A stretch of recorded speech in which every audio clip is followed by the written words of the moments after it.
Imagine someone saying this to you. Come on, the Quran was written 1400 years ago. How can it possibly guide people in 2026?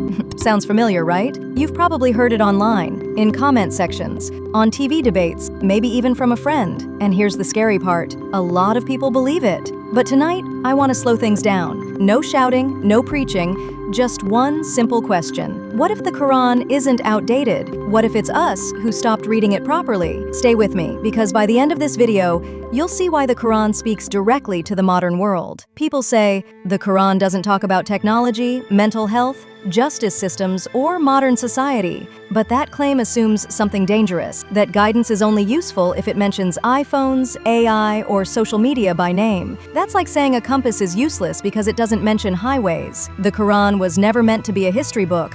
It was revealed as a guide for human behavior, for every place, every time. And the Quran says this clearly. This is the book about which there is no doubt, a guidance for mankind. Surah Al-Baqarah 2:2. Not for Arabs, not for the 7th century, for mankind. Let's travel back for a moment. Arabia, 1,400 years ago. Tribal wars, no police system, no human rights charters. And yet the Quran declares, O you who believe, stand firmly for justice, even if it is against yourselves, your parents, or your own people. Surah An-Nisa 4:135. Pause for a second. Even today, how many societies actually practice this? Justice against yourself? Against your tribe? Against your political side? That's not outdated. That's ahead of its time.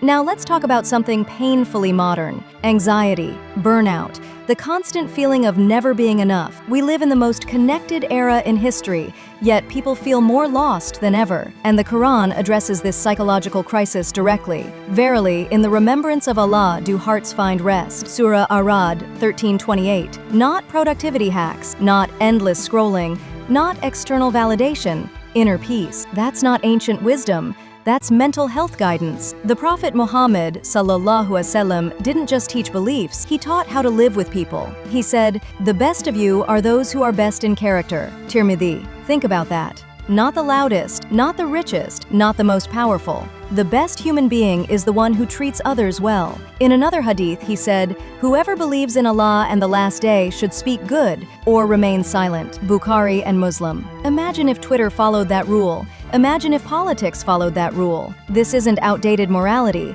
This is desperately needed morality. So maybe the problem isn't that the Quran is irrelevant. Maybe the problem is we reduced it to rituals instead of reading it as a living message. The Quran doesn't age. Human ignorance does. So the next time someone says, the Quran is outdated, ask them one question. Have you actually read it? Or are you just repeating what you heard? If this video made you think, hit like, share it with someone who questions faith, and subscribe for more stories that challenge Islamophobia with clarity, not anger. Because truth doesn't need to shout, it just needs to be understood.